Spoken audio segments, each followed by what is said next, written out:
So we will start with next topic today, that is dimensions and dimensional analysis। बहुत important topic है, बहुत simple है और बहुत important इसके लिए है क्योंकि 2 साल 2 years of physics उसमें आप बहुत सारे नए नए क्वांटिटीज सीखोगे। जैसे ऑलरेडी तुमको पता है what is speed, what is acceleration, what is force, what is momentum, ऐसे बहुत सारे क्वांटिटीज़ आएंगे 2 साल में।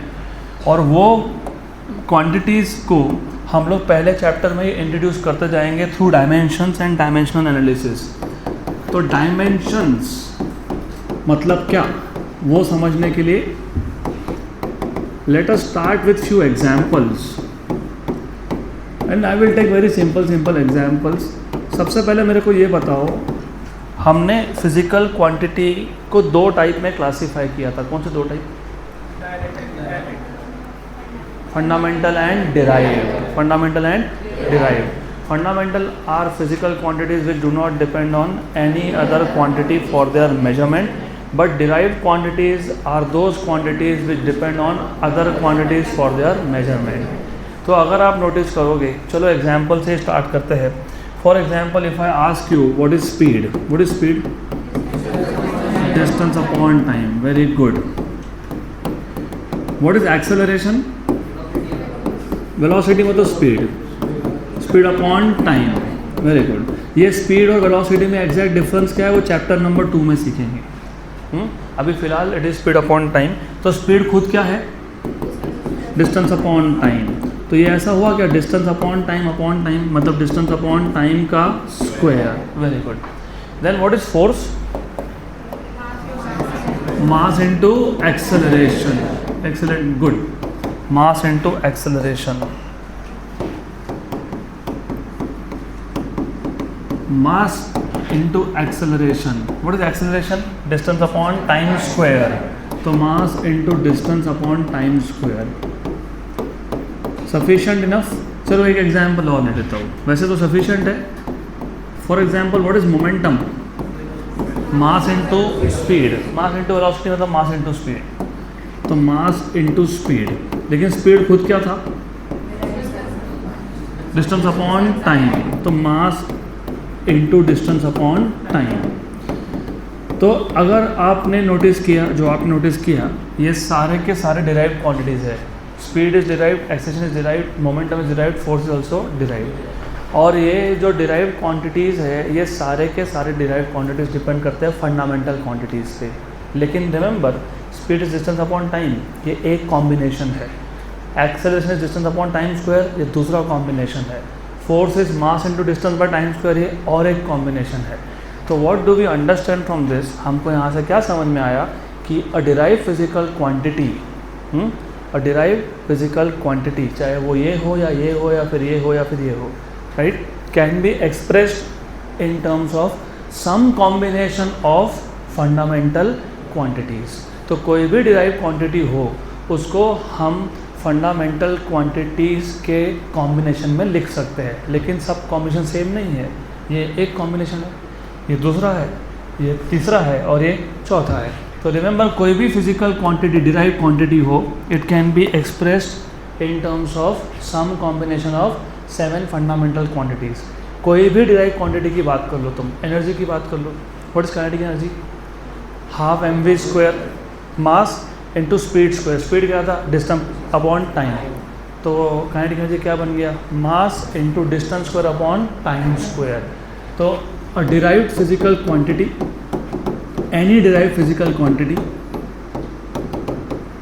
अ derived physical quantity can be expressed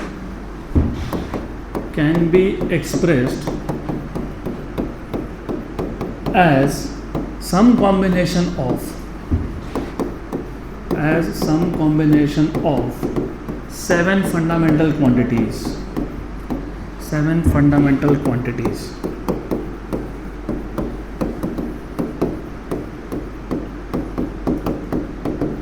यहाँ तक क्लियर? पक्का श्योर 100%। अब अगर मुझे स्पीड बताना है तो डिस्टेंस अपॉन टाइम, लेकिन क्या हम हर बार ऐसा लिखेंगे डिस्टेंस अपॉन टाइम? नहीं। तो हम हमारे कन्वीनियंस के लिए क्या करते हैं, जो फंडामेंटल क्वांटिटीज़ है ना उसको हम सिंबल दे देते हैं। डिस्टेंस को बोलेंगे L, टाइम को बोलेंगे T। अब ध्यान देना, distance is l, time is t, correct, mass is m, मास को क्या लिखोगे m। तो फॉर कन्वीनियंस, हमारे खुद के कंफर्ट के लिए हम लोग क्या करते हैं, फंडामेंटल क्वांटिटीज़ को सिंबल से रिप्रेजेंट करते हैं। सो वी रिप्रेजेंट या we write the fundamental quantities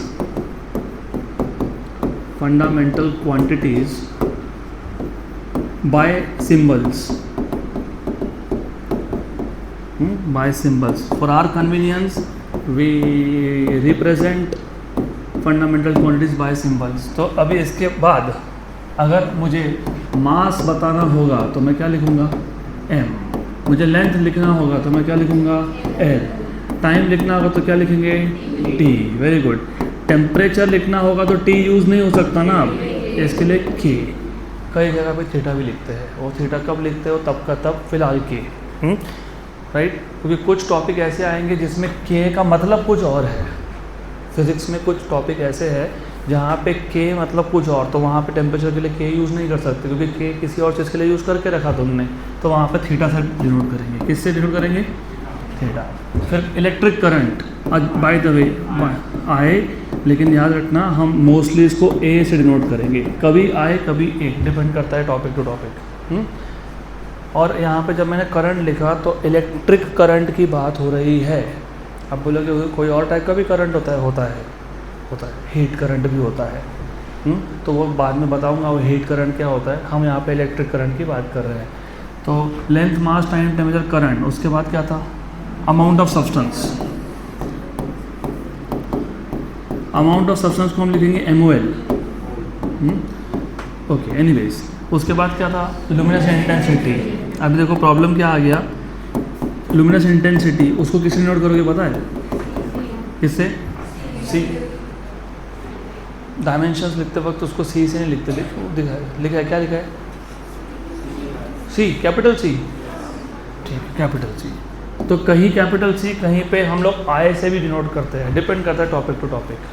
same reason, किसी टॉपिक में C is reserve for something else, किसी और चीज़ के लिए सी को यूज़ कर लिया तो वहाँ पे आई यूज़ कर लेंगे। तो बुक टू बुक भी नोटेशन चेंज होता है, ओके। तो आइडिया ये है, हमको डायमेंशंस क्या होते हैं ये समझना है। अब तक मैंने डायमेंशन स्टार्ट ही नहीं किया, अब तक मैंने सिर्फ ये बताया any derive physical quantity can be expressed as some combination of 7 fundamental quantities. ये मैंने एग्जांपल्स के थ्रू बताया आपको कि ये स्पीड, एक्सेलरेशन, फोर्स और मोमेंटम में डिराइव क्वांटिटीज़ है, जिसको हम as a combination of fundamental quantities लिख सकते हैं। और ये सारे कॉम्बिनेशन अलग अलग है।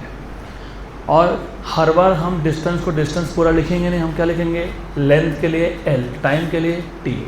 मतलब जो फंडामेंटल क्वांटिटीज़ है उसको हम लोग सिंबल से डिनोट करेंगे। तो एक्सेलरेशन क्या बन जाएगा, L/T², और फोर्स क्या बन जाएगा, mL/T², करेक्ट, गुड। और ये क्या हो जाएगा, mL/T। तो मैं इसको ऐसा भी तो लिख सकता हूँ ना, L⁻⁴ T⁻⁴, ऊपर जाके -1, तो L1 T-1। 1 लिखो मत लिखो, डजंट मैटर, बट ठीक है। इसको क्या लिखोगे, L1 T-2, इसको क्या लिखोगे, M1 L1 T-2। ये याद रखते जाओ, ये सारे के सारी चीज़ें याद रखते जाओ, काम में आएगा। तो L1 T-2, M1 L1 T-2, इसको क्या लिखोगे, M1 L1 T-1, पक्का पक्का। अब इफ़ यू नोटिस, ये जो पावर्स है ना, पावर्स, ये या फिर ये पावर्स किसके हैं, फंडामेंटल क्वांटिटीज़ के। किसके हैं, फंडामेंटल क्वांटिटीज़ या फिर फंडामेंटल यूनिट्स के, बराबर। इन पावर्स को हम लोग बोलते हैं डायमेंशंस। क्या बोलते हैं, अभी डायमेंशन डिफाइन करूँगा मैं, लेकिन उससे पहले पावर्स को क्या बोलते हो, डायमेंशंस। अब लेकिन क्वेश्चन तो ये था कि हमने पावर्स लिखे क्यों। अच्छा, what is the unit of, ऐसा यूनिट ऑफ स्पीड, ऐसा मीटर पर सेकेंड, वेरी गुड। कहाँ से आया पता है, यहाँ से आया। देखो, लेंथ मतलब मीटर, टाइम मतलब सेकेंड, तो क्या बन गया, मीटर पर second. What is the SI unit of acceleration, metre पर सेकेंड स्क्वायर। कहाँ से है पता है? Length is metre, time is second, तो मीटर पर second square. What is the fundamental, what is the SI unit of force? KG metre पर second square. पता है कहाँ से है? मास मतलब केजी, लेंथ मतलब मीटर और टाइम मतलब सेकेंड, तो केजी मीटर पर सेकेंड स्क्वायर। पक्का पक्का, गुड। तो अगर आप नोटिस कर रहे हो तो ये जो डिराइव क्वांटिटीज़ के यूनिट्स है, जो डिराइव यूनिट्स है, याद है क्या derive units? The units which are use to measure derive quantities are called as derive units. ये डिराइव यूनिट्स आए कहाँ से? इसी पावर से आए। इसके लिए डायमेंशन को डिफाइन करते हैं तो हम लोग बोलेंगे dimensions are the powers to which fundamental units must be raised. क्योंकि ये पावर्स किसके थे? फंडामेंटल यूनिट्स के थे। लेकिन क्यों लिखे तुमने? In order to derive units of derived physical quantities. तो डिराइव फिजिकल क्वांटिटीज़ के यूनिट्स फाइंड करने के लिए हमने फंडामेंटल यूनिट के पावर लिखे और उसी पावर को क्या बोल दिया? डायमेंशंस। तो पहले डिफाइन करेंगे डायमेंशंस। तो dimensions are the powers, dimensions are the powers to which fundamental units must be raised। fundamental units, ये powers fundamental units के होते हैं। so dimensions are the powers to which fundamental units must be raised in order to obtain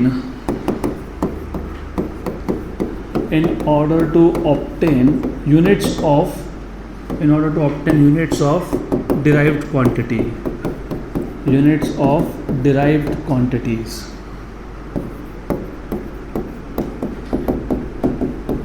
यहाँ तक clear है? पक्का पक्का, good good, sure sure. तो मैं एक बार वापस रिपीट करता हूँ। कोई भी डिराइव क्वांटिटी हो, it can be expressed as some combination of 7 fundamental quantities. कोई भी डिराइव क्वांटिटी की बात कर लो, मोमेंटम हो गया, एनर्जी हो गया, फोर्स हो गया, जो भी होगा वो, उसको हम फंडामेंटल क्वांटिटीज़ के कॉम्बिनेशन में लिख सकते हैं। गुड, पक्का, श्योर, 100%। तो फंडामेंटल क्वांटिटीज़ को हम लोग डिनोट करते हैं किससे? सिंबल से।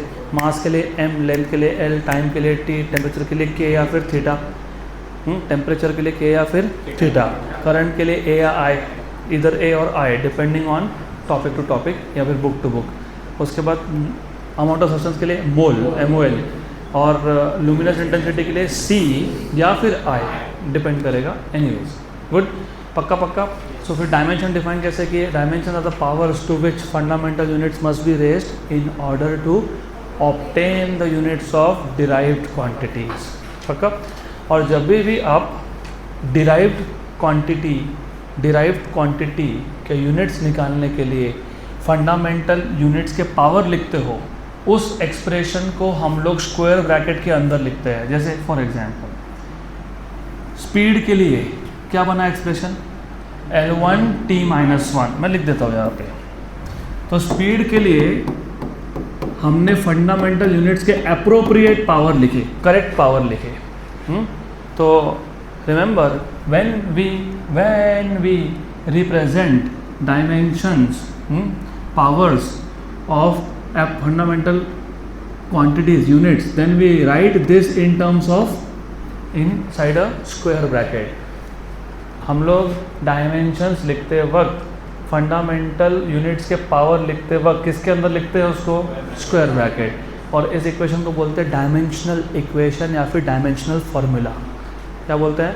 डायमेंशनल इक्वेशंस और डायमेंशनल फार्मूला। देखो वहाँ लिखा हुआ है, ऐसा लिखा है क्या? क्या लिखा है, पढ़ो।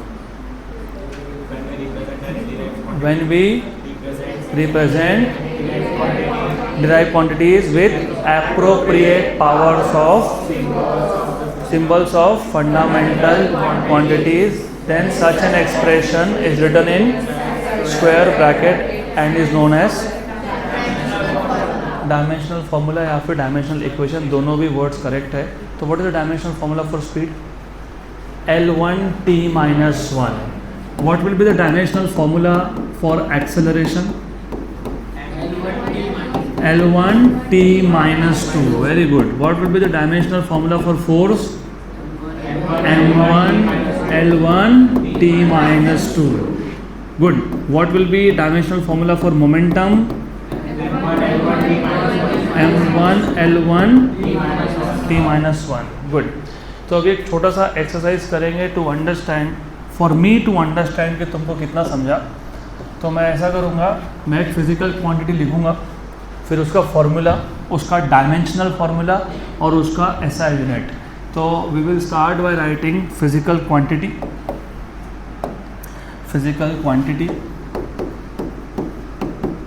उसका formula is physical formula, not dimensional formula. उसके बाद डायमेंशनल फार्मूला, मैं एग्जांपल देता हूँ आपको, एक या दो मैं करके दूंगा, फिर मैं आपको दूंगा टाइम टू सॉल्व दिस. तो डायमेंशनल फार्मूला, और लास्ट में फिर हम लोग डायमेंशनल फार्मूला से बना लेंगे SI units.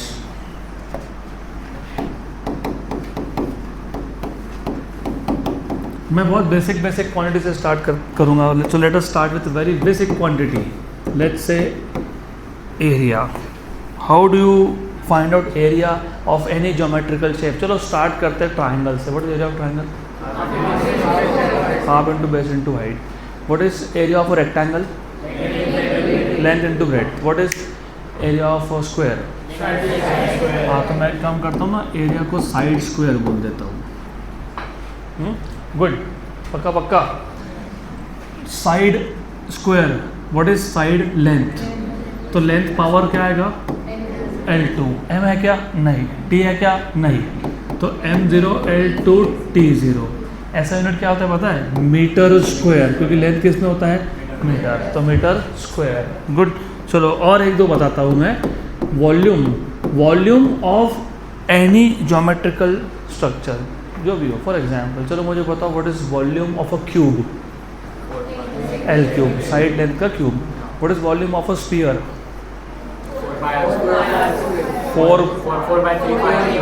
4/3 pi r cube. तो इधर भी r मतलब डिस्टेंस का क्यूब हुआ. For example what is the volume of, हाँ तुमको पैरेललोपिपेड पता है? नहीं, तो ठीक है, यहाँ दो तक रुक जाते हैं. What is volume in general? It is length side cube. तो साइड क्यूब तो क्या आएगा? M0 L3 T0. तो आ जाएगा M cube. This is the SI unit for volume. Good. Then बाकी तो अभी मैंने बताया और आपको तो पता ही था. What is the formula for speed? Distance upon time. Very good. तो डिस्टेंस को तुम लिखोगे L⁻1, टाइम को लिखोगे T⁻1 और ऊपर जाके -1, तो हो जाएगा मीटर पर सेकेंड. गुड. थोड़े डिफिकल्ट वाले तुमको दूंगा ना मैं, इसलिए पहले ये सब सिखा देता हूँ, फिर आपको मैं बहुत सारा एक पूरा लिस्ट बना के देता हूँ. And then I will give you time to find out all this. What is acceleration? Speed upon time. Speed के खुद के डायमेंशंस क्या थे? L1 T-1 और नीचे और एक टाइम है, ऊपर आएगा तो T-2. M0 L1 T-2. अच्छा, बाय द वे, जैसे M0 है ना, तो तुमने M0 नहीं भी लिखा तो कोई फ़र्क नहीं पड़ता. जिसका पावर 0 है वो नहीं लिखोगे तो भी चलता है. तो ठीक है. What will be the units? Meter पर सेकेंड स्क्वायर. चलो ठीक है. इसके बाद फोर्स, रुको वो तुमको करना है अब. फोर्स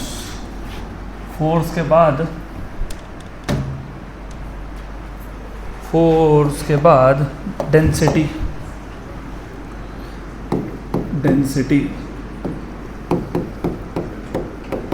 डेंसिटी के बाद मोमेंटम. दूंगा टाइम दूंगा, घाई मत करो. मोमेंटम के बाद लेटर से प्रेशर के बाद लेटर से काइनेटिक एनर्जी. बड़बड़ नहीं. उसके बाद लेटर से पोटेंशियल एनर्जी. पोटेंशियल एनर्जी के बाद let us take work done. उसके बाद वी विल टेक पावर. तो ये सारे क्वांटिटीज़ के तुमको फॉर्मूला डायमेंशनल फार्मूला और SI यूनिट। और रिमेंबर ये सिर्फ ट्रेलर है, पूरा पिक्चर JEE नीट के जब क्लासेस चालू होंगे ना अपने क्वेश्चन सॉल्व करना, तो ये सब बेसिक्स पता होना चाहिए। ये तो ऐसे क्वांटिटीज है जो तुमने कभी ना कभी सुन के रखे होंगे। गुड, तो ये आता है कि नहीं पहले वो चेक करना पड़ेगा मुझे। तो you start solving this now. तो let's discuss one by one. Force का फॉर्मूला क्या होता है? Mass into acceleration. देखो भी मास मतलब m⁻⁴, करेक्ट, और एक्सीलरेशन तुमने अभी फाइंड किया था L1t-2। तो फोर्स के डायमेंशंस क्या आ गए? m1 L1t-2। m मतलब मास मतलब kg पावर 1, L मतलब मीटर का भी पावर 1, और टाइम मतलब सेकेंड -2 तो नीचे गया, तो किलोग्राम मीटर पर सेकेंड स्क्वायर। इसी को हम लोग बोलते हैं न्यूटन। क्या बोलते हैं इसको? न्यूटन। तो 1 किलोग्राम मीटर पर second square is called as newton. Dimensions m1 L1t-2। अब डेंसिटी, अच्छा डेंसिटी अलग अलग टाइप की होती है। टोटल 9 टाइप्स के डेंसिटीज होते हैं, लेकिन जब तुम सिर्फ डेंसिटी पढ़ते हो, अभी 9 टाइप्स कौन से हो मैं आगे बताते रहूँगा, अभी मैं एक साथ सब कुछ नहीं बताने वाला हूँ। लेकिन नॉर्मली जब तुम डेंसिटी सुनते हो ना, तो वो होता है मास अपॉन वॉल्यूम। क्या होता है? हाँ, और डिनोट करते हैं रो से। किससे? रो। ये ग्रीक लेटर है, इसको रो बोलते हैं। रो इज मास अपॉन वॉल्यूम। मास मतलब m⁻⁴, वॉल्यूम मतलब क्या था? L⁻3, ऊपर जाके -3, तो m1 L-3। m मतलब किलोग्राम और ये आएगा मीटर क्यूब, तो किलोग्राम पर मीटर क्यूब। और उसके बाद मोमेंटम भी मैंने बताया था, p से डिनोट करते हैं, स्मॉल p से। What is this? Mass into speed, velocity. Mass मतलब m1, स्पीड मतलब L1t-1, तो यह आ गया आपका किलोग्राम मीटर पर सेकेंड। किलोग्राम मीटर पर सेकेंड। प्रेशर को कैपिटल P बोल देता हूँ। पता है क्या होता है? Force upon area. क्या होता है ये? Force upon area. फोर्स के डायमेंशंस क्या थे? अभी फाइंड किए थे ना, m1 L1t-2 और डिवाइडेड बाय एरिया। एरिया का क्या था? L2, और ये L2 ऊपर जाएगा तो क्या हो जाएगा? -2, तो L+1 और -2 मतलब L-1, तो m1 L-1 t-2। Force is m1 L1 t-2 upon L2, तो m1 L-1 t-2। फोर्स किस में था? न्यूटन में। और एरिया किस में था? मीटर स्क्वायर में। तो फोर्स अपॉन एरिया मतलब न्यूटन पर मीटर स्क्वायर। ये ऐसा यूनिट है किसका? प्रेशर। किसका? इसी को बोलते हैं पास्कल। क्या बोलते हैं? पास्कल। पी। गुड। मैंने इसके तुमको पहले ही बता दिया था, पहले चैप्टर का काम ही ये है कि तुमको जो 2 साल तक फिज़िक्स में अलग अलग क्वांटिटीज़ स्टडी करने हैं, डिराइव करने हैं, उसके यूनिट्स और डायमेंशंस पता होने चाहिए। तो तुम जो 2 साल में अलग अलग फिजिकल क्वांटिटी देखोगे वो तुमको अभी से पता होगा। प्रेशर मतलब न्यूटन पर मीटर स्क्वायर मतलब पास्कल। गुड। मोमेंटम मतलब मास इनटू वेलोसिटी मतलब किलोग्राम मीटर पर सेकेंड। काइनेटिक एनर्जी का फॉर्मूला क्या था? Half mv²। m मतलब मास मतलब m⁻⁴, v मतलब स्पीड, L1t-1 उसका स्क्वायर L2t-2। अभी एक छोटी सी गलती क्या करते हैं, वो गलती करनी नहीं है तुमने। हाफ mv² था ना, तो ऐसा लिखते हैं। हाफ तो नंबर है, नंबर के डायमेंशंस होते नहीं है। Number is number. मास के डायमेंशंस m1, स्पीड के डायमेंशंस L1t-1⁻²। अब बहुत लोग ऐसा कर देते हैं, L1 का स्क्वायर t-1 का स्क्वायर, फिर बोल देते हैं 1 का स्क्वायर इज 1, -1 का स्क्वायर इज ऑल्सो +1। ऐसा नहीं होता, ये गलत है, दिस इज रॉन्ग। तो क्या करना, m1 L1 × 2 ऐसा मल्टीप्लाई करना पड़ता है वो, और t⁻⁻1 × 2 तो कितना होगा -2। तो ये गलती बिल्कुल करना नहीं। तो पावर का power a⁻b⁻c is equal to a⁻b × c होता है वो। Good, done. देन ये जो तुमने लिखा m1L2T-2, m मतलब किलोग्राम, L मतलब meter square upon second square. Kilogram meter square upon second square को बोलते हैं जूल। क्या बोलते हैं? क्या बोलते हैं? क्या बोलते हैं? Joule. Potential energy, what is the formula? mgh। m मतलब मास, g मतलब एक्सेलरेशन। हाँ, ड्यू टू ग्रेविटी, लेकिन है तो एक्सेलरेशन ना। एक्सेलरेशन डायमेंशन क्या थे? L1T-2, ये m1, ये L1T-2, और h मतलब हाइट मतलब डिस्टेंस, डिस्टेंस मतलब L1 और L1 कितना हो गया? L2 कितना हो गया? L2। तो क्या आ जाएगा? m1L2T-2। देखो ये और ये सेम है, तो ये और ये भी सेम है। और वैसे एनर्जी तो एनर्जी होती है ना, चाहे वो काइनेटिक हो चाहे पोटेंशियल हो। तो किलोग्राम मीटर स्क्वायर पर सेकेंड स्क्वायर या फिर जूल। पक्का? You know work is also energy. Work is force into distance. Force into distance. Force के डायमेंशंस क्या होते हैं? फोर्स के डायमेंशंस m1 L1 T-2, और डिस्टेंस मतलब वापस से L1। तो कितना हो गया? m1 L2 T-2। Very good.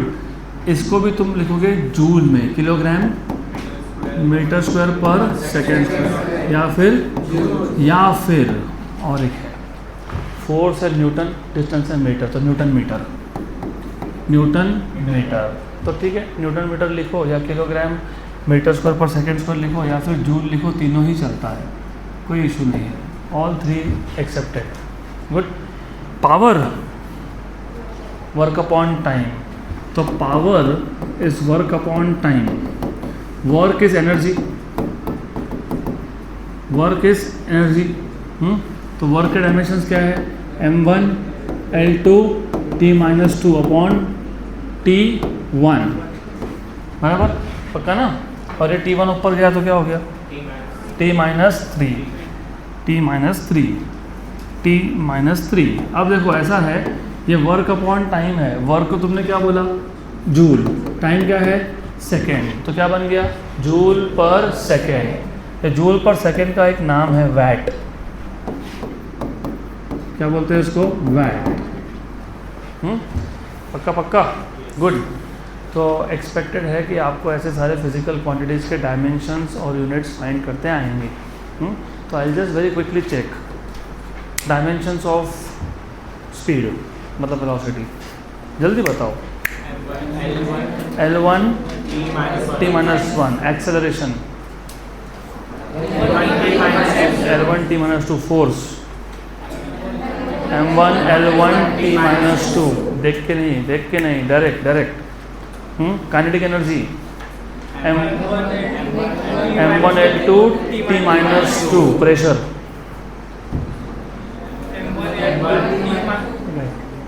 m1 L1 बोल के गए, m1 L-1 T-2, क्योंकि फोर्स अपॉन एरिया है वो। Force is m1 L1 T-2 upon L2। वो L2 आया ऊपर तो L-1 हुआ, m1 L-1 T-2। गुड। पक्का? Power m1 L2 T-3। तो ये स्पीड हमको धीरे धीरे डेवलप करना है, क्योंकि जेईई नीट में टाइम कंस्ट्रेंट होता है, हमको ये हमेशा दिमाग में रखना है। वो सीईटी में भी होता है। तो एंट्रेंस एग्ज़ाम के पर्सपेक्टिव से सिर्फ पता होना इज़ नॉट सफिशिएंट। पता होना और फास्ट आंसर निकालना दोनों रिक्वायर्ड है। तो याद रखना, स्पीड मेंटेन करना पड़ेगा। अब आ जाते हैं हम लोग यूजेस ऑफ डायमेंशनल एनालिसिस पे। ये जो डायमेंशनल एनालिसिस है ना, ये जो डायमेंशंस है, इसके यूज़ भी बहुत सारे हैं और बहुत इंपॉर्टेंट है। यूजेस ऑफ डायमेंशनल एनालिसिस, इसमें जो पहला यूज़ है, देखो क्या लिखा हुआ है पहला, टू चेक द करेक्टनेस, ऐसा लिखा है ना? हाँ, क्या लिखा है? To check the correctness. अब उसको पहले करेक्ट करो। वहाँ पे वो टेक्स्ट बुक में ऐसा लिखा हुआ है, लेकिन रियलिटी में होना चाहिए था to check the dimensional correctness. To check the dimensional correctness.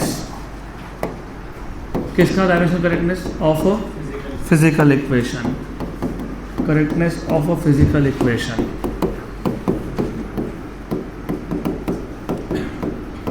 अब इसका मतलब पहले समझेंगे। फॉर एग्जाम्पल मुझे पहले ये बताओ, do you remember equations of kinematics? बहुत सिंपल से स्टार्ट करूंगा मैं, धीरे धीरे लेवल बढ़ेगा ना। v equals to u plus a t, s equal to u t plus half a t square, we square equals to, excellent, very good, याद है। लेकिन सपोज अगर मेरे को याद नहीं होता, हो सकता है कि मैं भूल गया, मेरे को याद नहीं आ रहा हाफ 80 था कि 80 स्क्वायर था, याद नहीं आ रहा। मेरे को ये भी याद नहीं आ रहा कि यहाँ पे 80 था कि सिर्फ t था। तो अभी क्या करना ऐसे केसेस में, इस टर्म्स, इस इक्वेशन में जितने भी टर्म्स हैं, टोटल 3 है, लेफ्ट हैंड साइड पे 1, राइट हैंड साइड पे 2। याद रखो फिज़िक्स में लेफ्ट हैंड साइड अगर स्पीड है तो राइट हैंड साइड भी स्पीड है। फिज़िक्स में तुम स्पीड और स्पीड को ऐड सब्ट्रैक्ट कर सकते हो, तुम डिस्टेंस और डिस्टेंस को ऐड सब्ट्रैक्ट कर सकते हो, तुम फोर्स और फोर्स को ऐड सब्ट्रैक्ट कर सकते हो, तुम स्पीड में से डिस्टेंस माइनस नहीं कर सकते। जब तुम इक्वेशन लिखते हो v equals to u plus a t, इसका मतलब v भी स्पीड है, u भी स्पीड है और ए टी भी स्पीड ही होना चाहिए, पक्का? तो ऑलवेज रिमेंबर, अगर हमारे पास एक इक्वेशन है तो उसके लेफ्ट हैंड और राइट हैंड साइड पे जितने भी टर्म्स हैं सबके डायमेंशन होने चाहिए सेम। एग्जाम्पल, v क्या था? Final speed. क्या था? Final speed. तो स्पीड है ना, L1 t-1। u क्या था? स्पीड, इनिशियल स्पीड, उसके भी डायमेंशन क्या आएंगे? L1 t-1। at में एक कौन है? एक्सेलरेशन, L1 t-2 और टाइम का t1, तो कितना हो गया? L1 t-1। तो तुमने देखा इसके और इसके डायमेंशन सेम है, तो ये इक्वेशन डायमेंशनली करेक्ट है। करेक्ट है कि नहीं वो बात की बात है, डायमेंशनली करेक्ट है, हाँ, गुड। देन s मतलब डिस्टेंस, मतलब l⁻⁴, u मतलब स्पीड, L1 t-1 और t+1, ये कैंसिल हो गया तो क्या बचा? L1। और ये a मतलब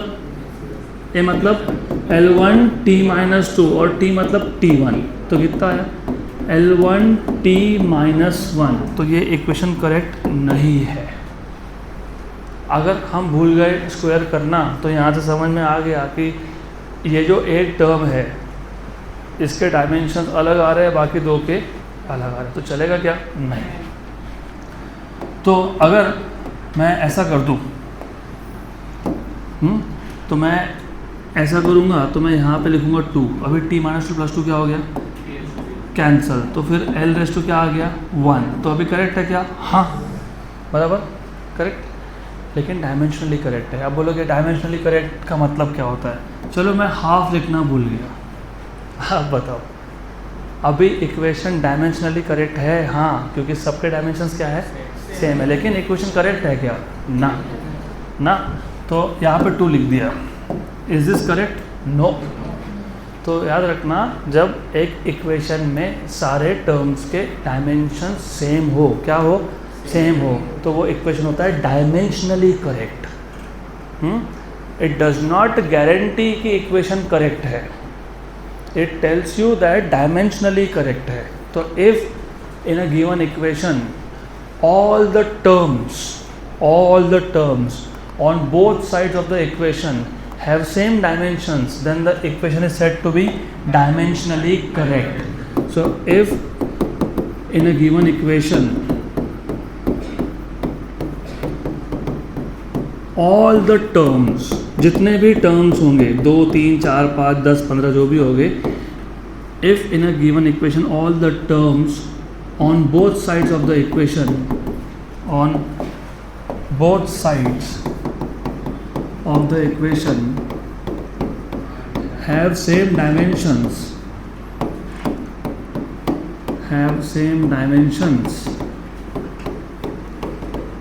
then the equation is said to be dimensionally correct.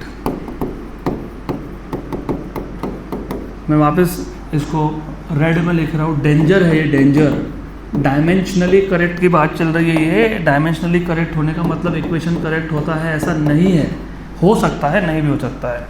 Is said to be dimensionally correct. Clear? पक्का? तो ये इक्वेशन डायमेंशनली करेक्ट है, हाँ। डायमेंशनली करेक्ट है, हाँ, लेकिन इक्वेशन करेक्ट है क्या? ना। अगर इधर ही 1/2 कर देता तो डायमेंशनली करेक्ट है, हाँ। इक्वेशन करेक्ट है, हाँ। अब यहाँ पे डायमेंशनली करेक्ट है, यस। इक्वेशन करेक्ट है, यस। डायमेंशन करेक्ट है, यस। इक्वेशन करेक्ट है, नो। गुड। अब साथ साथ में एक चीज़ तुमको और पता होनी चाहिए, वो तुम केमिस्ट्री में सीखोगे भी, पर अभी से बता देता हूँ। एक वर्ड आएगा बार बार, होमोजीनियस। सुना है क्या? What is the meaning of homogeneous? हाँ, फिलहाल तो होमोजीनियस मतलब होता है सेम एवरीवेयर, हर जगह पे सेम। तो डिड यू नोटिस इसमें, इस इक्वेशन में जितने भी टर्म्स थे सबके डायमेंशंस क्या थे? सेम। इस इक्वेशन में जितने भी टर्म्स डायमेंशंस क्या थे? सेम। वहाँ पे भी डायमेंशंस क्या थे? सेम। तो इसी रूल को, मतलब इस पहले एप्लीकेशन को हम बोलते हैं प्रिंसिपल ऑफ होमोजीनिटी। क्या बोलते हैं? Principle of homogeneity. क्यों बोल रहा है? क्योंकि यहाँ पे जितने भी टर्म्स हैं सबके डायमेंशन सेम है। तो when things are same everywhere it is said to be homogeneous. इसलिए हम इसी एप्लीकेशन को क्या बोलते हैं? Principle of homogeneity. So this is also known as principle of homogeneity. This is also known as principle of homogeneity। इसी को हम बोलते हैं प्रिंसिपल ऑफ होमोजेनिटी। तो प्रिंसिपल ऑफ होमोजेनिटी हमको ये बताता है कि एक इक्वेशन में दोनों साइड पे जितने भी टर्म्स हो सबके डायमेंशंस क्या होने चाहिए? सेम होने चाहिए। तो मैं एक आधा एग्जाम्पल लिख देता हूँ, हम सारे एग्जाम्पल नहीं लिखेंगे। तो s equal to u t plus 1/2 AT², ये एग्जाम्पल ले लेते हैं। इसमें s के डायमेंशंस है l⁻⁴ क्योंकि वो डिस्टेंस है, और ut के डायमेंशंस भी वैसा ही आने वाला है। u मतलब l1 t-1 और t का t1 वापस से, तो कितना हो गया ये? l1। फिर 1/2 AT² का हाफ लेना नहीं, हाफ नंबर है, नंबर के पास डायमेंशंस होते नहीं है। नंबर्स आर नंबर्स, डायमेंशन नहीं है। एक्सेलेरेशन का डायमेंशन क्या है? l1 t-2 और ये t+2, तो कितना हो गया? l1। Correct. Hence this equation is dimensionally correct. ये पहला यूज़ था किसका? डायमेंशनल एनालिसिस का। जो दूसरा यूज़ है वो इससे भी बहुत अच्छा है। Very good. तो चलो एग्जाम्पल के थ्रू समझाऊंगा। वैसे दूसरा यूज़ है, पता है क्या है दूसरा यूज़? देखो लिखा हुआ है वहाँ पे, to establish the relationship between related physical quantities। To establish the relationship between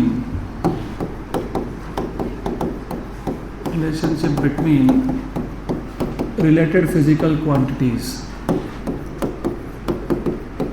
मतलब क्या? एग्जाम्पल के थ्रू समझेंगे, और जितना हो सकता है उतना मैं रियल लाइफ एग्जांपल लेते चलूँगा, सो दैट तुमको एप्लीकेशन समझ में आएगी। जो हम लोग पढ़ रहे हैं क्यों पढ़ रहे हैं, इसका कोई यूज़ है ऑफ कोर्स। तो फॉर एग्जांपल हम जो भी एंट्रेंस एग्ज़ाम तुमको देना है, तुम एग्ज़ाम देने बैठे, एक क्वेश्चन आया, उस क्वेश्चन में कुछ एक फॉर्मूला लगने वाला है सॉल्व करने के लिए, तुमको याद नहीं आ रहा, भूल गए, राइट? या पढ़ाई नहीं था, कोई दिक्कत नहीं है, फिर भी क्वेश्चन सॉल्व होते हैं। बताता हूँ कैसे। पहली बात तो ये स्ट्रिंग है, रस्सी, इसके नीचे एक मास है, इसको पेंडुलम बोलते हैं। क्या बोलते हैं? अब ये पेंडुलम को यहाँ पे लाया और छोड़ दिया, इसको बोलते हैं ऑसिलेशंस। क्या बोलते हैं? तो एक ऑसिलेशन कंप्लीट करने के लिए, मतलब यहाँ से स्टार्ट हुआ वापस यहाँ पे आया, it is called as one oscillation. क्या बोलते हैं इसको? और एक ऑसिलेशन को लगने वाला टाइम, उसको बोलते हैं टाइम पीरियड। क्या बोलते हैं? तो time taken by the pendulum to complete one oscillation is known as time period, is known as time period. बराबर। इमेजिन एक क्वेश्चन आया आपको एग्जाम में जिसमें आपको पेंडुलम का टाइम पीरियड पूछा है और तुमको पेंडुलम के टाइम पीरियड का इक्वेशन पता ही नहीं है। तो क्वेश्चन छोड़ना नहीं। आप सब छोड़ के आते थे, अभी कुछ नहीं, अभी हमको जो पता नहीं हम खुद से डिराइव करेंगे। वो कैसे करेंगे? हमको डायमेंशनल एनालिसिस हेल्प करेगा। कैसे हेल्प करेगा? तो ज़रा देखो। तो let us consider a pendulum having a string of length L, ये रिजिड सपोर्ट है, मतलब जैसे सीलिंग है ना, ये सीलिंग पे मैंने रस्सी को बांध दिया, मैंने यहाँ पे रस्सी को बांध दिया, ये हो गया पेंडुलम का स्ट्रिंग, उसका लेंथ कितना है एल। इसके नीचे एक बॉल होता है, इसको बॉब बोलते हैं, bob, this is a metallic ball which is known as bob. अब ये जो बॉल है इसका कुछ मास होगा, स्ट्रिंग है उसका लेंथ है, बॉल का मास है m, मैंने इस पेंडुलम को यहाँ से यहाँ लाया, डिस्प्लेस किया, डिस्प्लेस मतलब उसका प्लेस चेंज किया और उसको छोड़ दिया, रिलीज कर दिया, क्या होगा बताए, क्या होगा, ऑसिलेशन, राइट।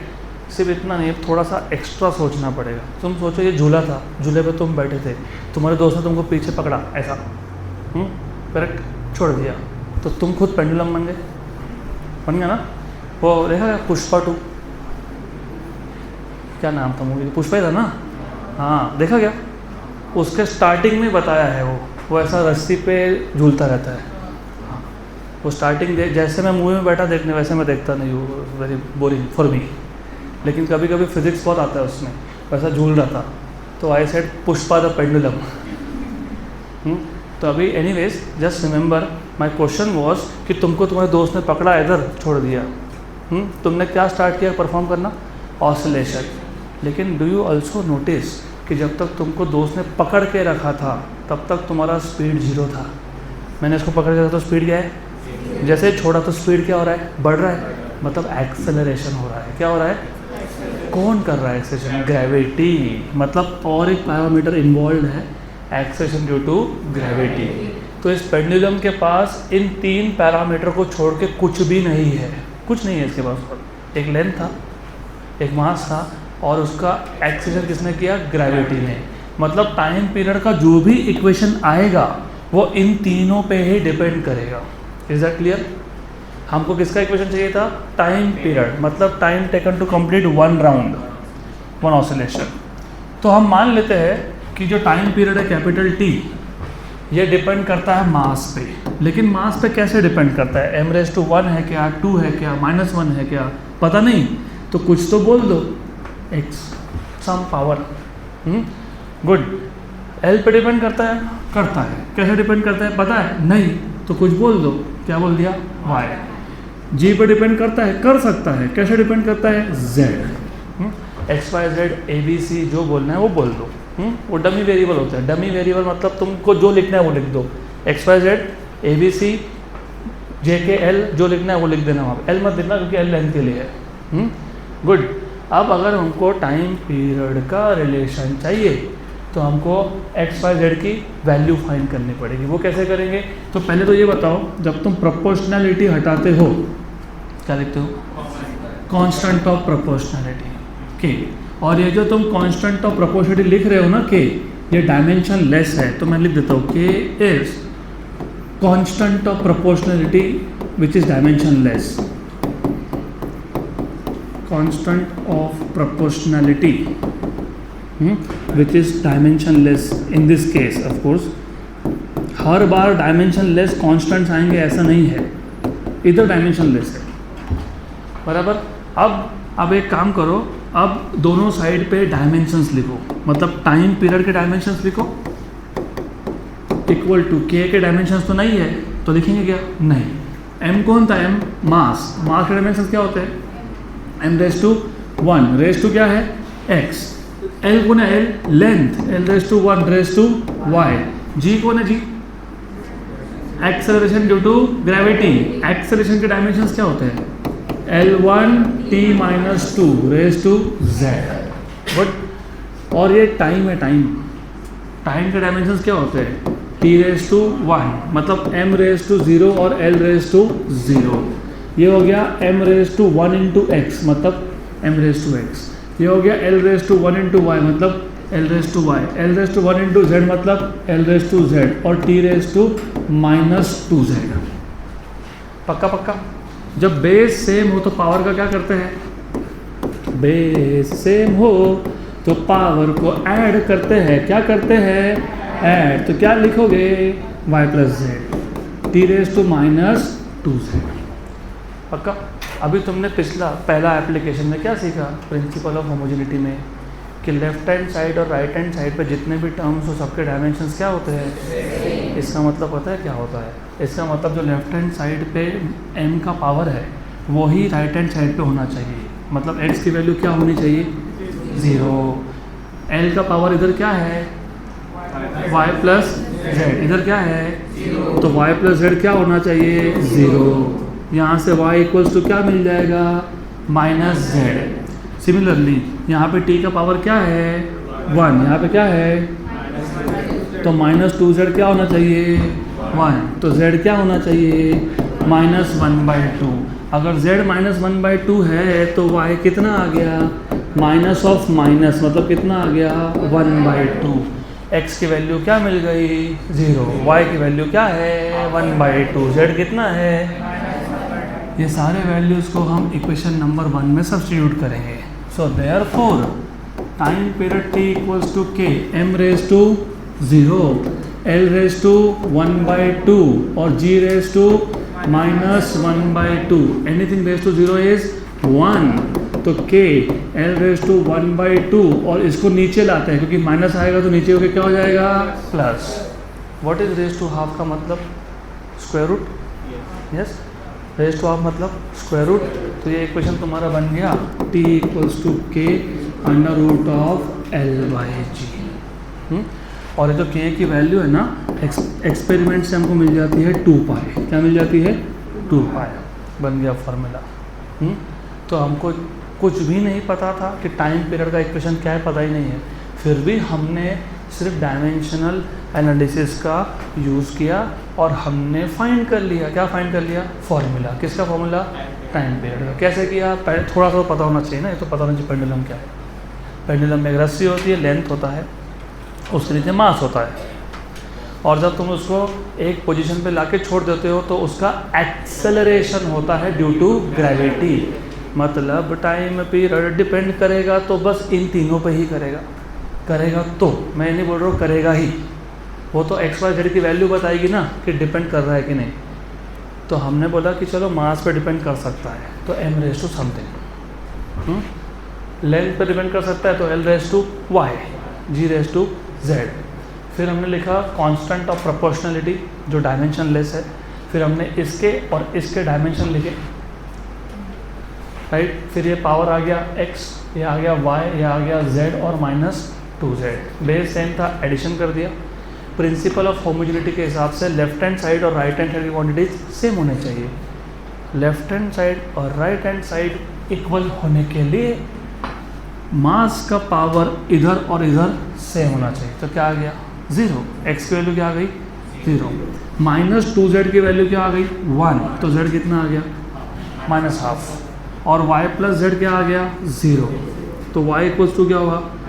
तो y इक्वल्स टू क्या हुआ? +12। तो तुमको अभी ये x, y और z की वैल्यू सब्स्टिट्यूट करनी है किसमें? इस इक्वेशन में। तो m रेज टू क्या हो गया? 0। मतलब मास पे डिपेंड करता ही नहीं है। इसका बहुत अलग मीनिंग भी निकलता है। मतलब ये, तुम जिस झूले पे बैठे हो, तुम अकेले बैठ जाओ या 50 लोग साथ में लेके बैठ जाओ, टाइम पीरियड सेम होगा। आप बोलते हो ऐसा तो नहीं होता। नहीं होता ना, ऐसा नहीं होता। ऐसा क्यों नहीं होता? क्योंकि उस प्रैक्टिकल केस में जब तुम झूले पे हो तो तुम एयर से पास हो रहे हो और एयर अपोज करता है। तो यहाँ पे जब मैंने बोला कि मास पे डिपेंड नहीं करता, तो यहाँ पे हमने एयर कहाँ लिया? तो यहाँ पे एयर का जो अपोजिशनल फोर्स है, जिसको फ्रिक्शन बोलते हैं, वो निगलेक्टेड है। तो अगर मैं इस रूम में से एयर निकाल दूँ, वैक्यूम बना दूँ, पहले झूले पे मैं अकेला बैठता हूँ, टाइम पीरियड जितना लगेगा उतना, तुमको साथ में लेके बैठ गए एक्स्ट्रा सीट डाल के तो भी उतना ही। कंडीशन है सराउंडिंग में एयर नहीं होना चाहिए, क्योंकि एयर अपोज करता है। मैं तुमको अब भी बताता हूँ कि ऐसा सच में होता है। तो क्या है? ऐसा है, ये पेंडुलम है, इसको मैंने यहाँ लाके छोड़ दिया। मैंने एक्सटर्नली कुछ नहीं कर रहा, बस पकड़ के रखा है इसको। You see what is happening? Stop. Why air, क्योंकि एयर से जब पास होता है तो एयर अपोज करता है, अगर एयर नहीं होता ना तो ये स्टॉप होता ही नहीं, ये चलता रहता। गुड। तो ये जो तुम इक्वेशन डिराइव किए, time period equal to K into under root of L by g, मतलब टाइम पीरियड मास पे डिपेंड करता ही नहीं है, वो सही है, कंडीशन है there should not be air friction. पक्का। अभी तीसरा यूज़, तीसरा एप्लीकेशन, ये भी बहुत इंटरेस्टिंग है, सिंपल है। अच्छा, मैंने आपसे एक बार पूछा था CGS और MKS में डिफरेंस क्या है, मतलब CGS छोटा है कि MKS छोटा है? CGS छोटा है, MKS बड़ा है। मैं तुमको ये भी बताया था कि MKS मतलब SI से CGS में जाते वक्त और CGS से SI में आते वक्त पावर्स का रिलेशन क्या होता है? What is 1 metre in centimetre? मतलब 10⁻²। 1 किलोग्राम इन ग्राम 1000 मतलब 10⁻3। Very good. What is 1 joule in erg? Joule is SI unit of energy, erg is CGS, 10⁻7 याद है। What is 1 newton in time? 10⁻5। लेकिन ये कन्वर्जन फैक्टर आए कहाँ से? वो तीसरा यूज़ है डायमेंशनल एनालिसिस का। देखो क्या लिखा हुआ है, टू फाइंड द, अरे लिखा हुआ है ना, क्या लिखा है? Factor, to find the conversion factor between the units of same physical quantity in different system of units, between the units of same physical quantity, same physical quantity in different system of units।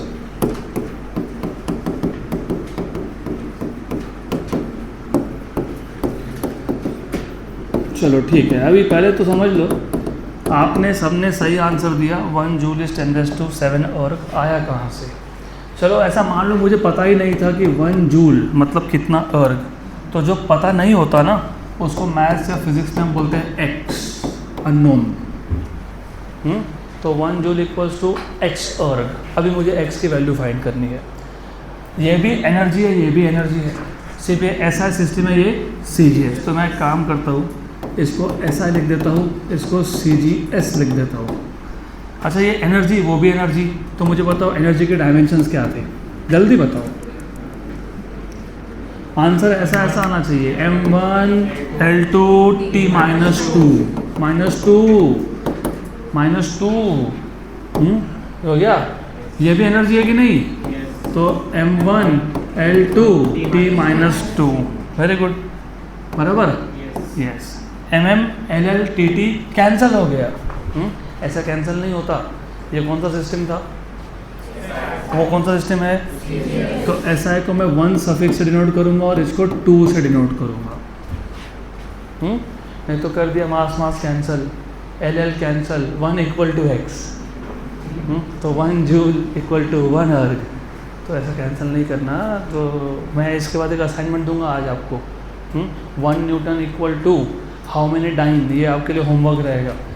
अभी देखो x की value चाहिए थी कि नहीं? हाँ, तो ये पूरा उठाओ, यहाँ मल्टीप्लाई हो रहा है तो यहाँ पे क्या होगा? डिवाइड। तो x इक्वल्स टू आएगा m1 1 m2 1 L1 2 L1 square L2 square T1 raise to -2 T2 raise to -2। Very good. What is m1 mass? लेकिन what is 1 SI system? What is the value of mass in SI system? kg। और m2 is mass in CGS मतलब ग्राम। Power दोनों का क्या है? 1। What is L1? Length in SI मतलब metre, और ये सेंटीमीटर, इसका स्क्वायर। टाइम का तो टेंशन लेना ही नहीं, second and second cancel. 1 kilogram में कितने ग्राम्स होते हैं? 1000। तो ये 1 किलोग्राम को लिख दिया मैंने 1000 gram upon gram raise to 1, gram हो गया cancel out. Very good. 1 meter में कितने सेंटीमीटर होते हैं? 100। तो 100 centimeter upon centimeter raise to 2, right. और ये तो वैसे भी 1 था, 1 raise to -2। Centimeter centimeter, very good. 10⁻³ और वो 10⁻⁴, और 1 एनीथिंग इज 1, तो x की वैल्यू कितनी आ गई? 10⁻⁷। तो तुमने क्या लिखा था? 1 जूल इक्वल टू x अर्ग, राइट, और x की वैल्यू क्या फाइंड कर ली? 10⁻⁷, तो 1 जूल इक्वल्स टू 10⁻⁷ अर्ग। तो जब तुमको कन्वर्जन फैक्टर फाइंड करना होता है ना, तो तुम क्या करते हो, दोनों साइड पे लिखते हो same quantity, 1 joule equal to x erg, joule मतलब एनर्जी, m1L2 T-2, यहाँ भी m1L2 T-2, लेकिन ये ऐसा सिस्टम था तो उसको 1 1 1 बोल देता हूँ, और उसको क्या बोल देता हूँ? 2 2 2।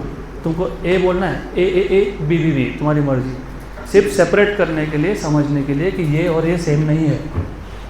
तो x equal to m1 1 m2 1, L1 2 मतलब L1 square L2 square, T1⁻², T2⁻², क्योंकि ये मल्टीप्लाई हो रहा था, यहाँ पे आके क्या हो गया? डिवाइड। फिर m1 इज मास, कौन से सिस्टम में? SI, तो क्या लिखेंगे? kg। m2 इज मास, किस में? तो ग्राम। L1 इज लेंथ, किस में? मीटर, ऐसा मतलब meter. L2 is length in centimeter, और वो सेकंड था। किलोग्राम को ग्राम में कन्वर्ट करने के लिए 1000, मीटर को सेंटीमीटर में 100, करेक्ट।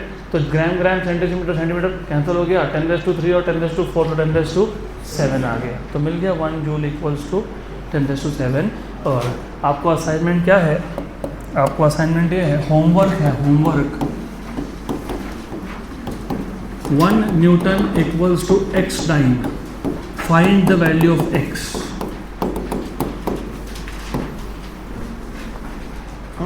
मुझे पता है कि आपको पता है, लेकिन मैं चेक करूंगा कि तुमने सॉल्व करके प्रूव किया कि नहीं। So we will stop for today.